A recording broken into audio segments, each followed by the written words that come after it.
And again, most people would say, yeah, you're justified. I mean, you're trying to save your life. Are you supposed to all go down? If you don't do that, you'll all drown. Okay? So the two have the right, the moral right, it would seem, to reject a third person, even if it means that the third person will drown.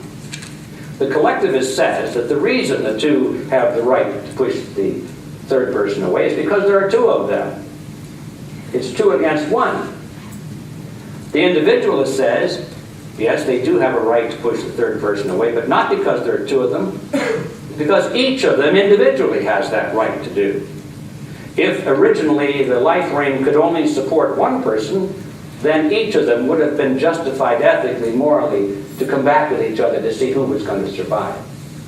So the ability to use coercion against somebody doesn't come from numbers. It comes from the individual. Each of them had that right. They didn't acquire the right simply because there were two of them.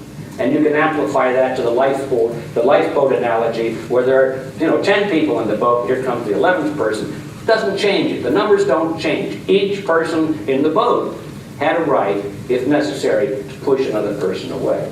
As I say, it's a grim analogy, but it clarifies the thought that numbers really don't have anything to do with it. But in the real world, the collectivists would like you to think that the numbers were the thing to focus on, because after all, it's majority rule.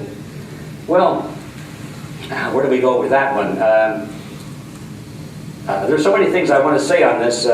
The numbers issue is based on the concept that if you did not have a civil society, if you were just a bunch of people out on the fields struggling and fighting, if you were a warring faction, if there were going to be a war, let's say, between two tribes or two nation states or something, it's generally assumed, although not always true, but it's assumed that the one with the greatest manpower will win.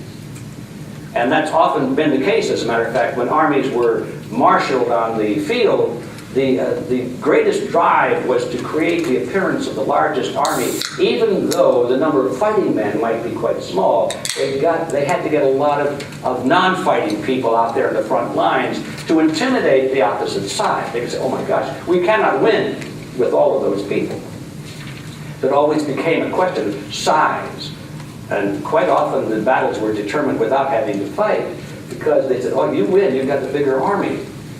So the idea originally was that, well, why do we have to go to the battlefield and kill each other in order to resolve this issue? Let's just count heads. And the one with the most heads, he wins. That's kind of the idea behind the evolution of democracy. Well, we don't have to fight because we know how it would turn out, essentially. Well, anyway, individualism is not based on that assumption at all.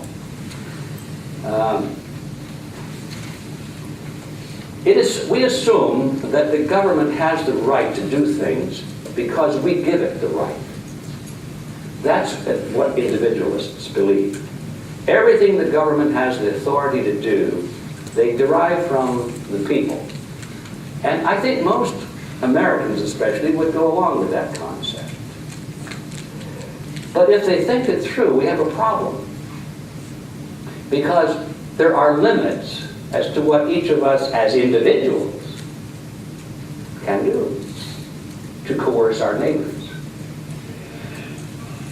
If we decided that because of our religious convictions that it was improper to conduct commerce on Sunday, would we have a right to go to our neighbor and say, you are not going to open up your shop on Sunday? We might plead with him, we might argue with him, we might put on a good example. We don't open up our shops or we don't go shopping on Sunday. But do we have a right to threaten our neighbor with physical violence or to put him in prison, lock him in the basement if he did that, to kill him? No, we don't have the right to do that. So how can we vote for some elected representative and give him the right to do that because he votes for in the legislative assembly and there are 51% of the people there that support him, and now he assumes because he's got 51% of the people that he can vote for a law that will force our neighbor not to open his shop on Sunday. Where did the state get that power? They didn't get it from the people. They became a power unto themselves. The state became a power unto itself at that point, assuming that because 51% of the population supported them, they win. They can do whatever they want to do. They don't have to derive the rights from the people anymore because they're the source of their own power. And there again is a big difference between individualism and collectivism. That leads to the third area, the group versus the individual. Collectivists believe that the individual must be sacrificed if necessary for the greater good of the greater number. How many times have we heard that? The greater good of the greater number. I was taught that in school. I thought it was a good idea because of all of this business about the democracy thing, the 51%, you know, got to go along with the majority. And so we accept the greater good of the greater number as a justification for just about anything. So all that a tyrant needs to do is to claim that he is doing certain things for the greater good of the greater number, and he can get away with it. It's a mind trick. It's definitely a mind trick because when you think about it, there really isn't even such a thing as a group. You cannot see a group. You cannot touch a group. You can see individuals. You can touch individuals, but group is a word. It's a concept. It's an abstraction in the mind. It's a mathematical concept. It represents many individuals. That's the core of what we see. Like the word forest. Forest doesn't exist. They're only trees. But it's a concept. The abstraction of many trees, we call it a forest, doesn't exist in the real world. And so when we come to this crazy idea that the group, which doesn't exist, has rights all of its own that are superior to the rights of the individual, which are real, we've made one heck of a mistake. Because that means that the real substance of society, the individual, is being sacrificed for an imaginary substance. And we know also that in every case that that is allowed to exist, there is always some spokesman who stands up and says, I speak for the group. I will determine what is for the greater good of the greater number. And on that basis, just about every conceivable atrocity can be perpetrated and has been perpetrated. At some other time, maybe we'll come back and talk about things like Pearl Harbor, for example. We know that the Roosevelt administration was just doing everything it could possibly to get into World War II. They wanted the Japanese to attack.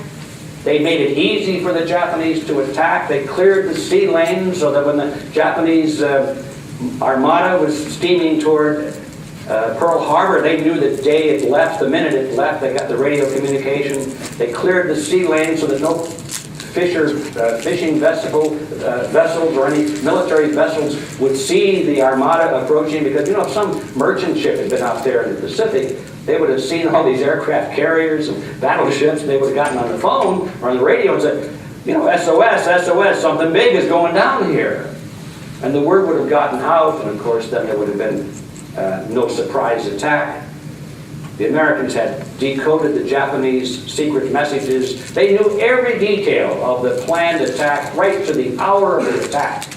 And they deliberately withheld that information from our commanders on Pearl Harbor because they wanted to get into the war as a victim. They thought that was the only way they would get the American people to support the American involvement in World War II, is to go in as a victim. And in later years, after this finally came out, and there was no longer any way to hide these facts. I mean, they denied it for decades. But finally, too many smoking gun documents were found, and the evidence was out, and so they stopped denying it.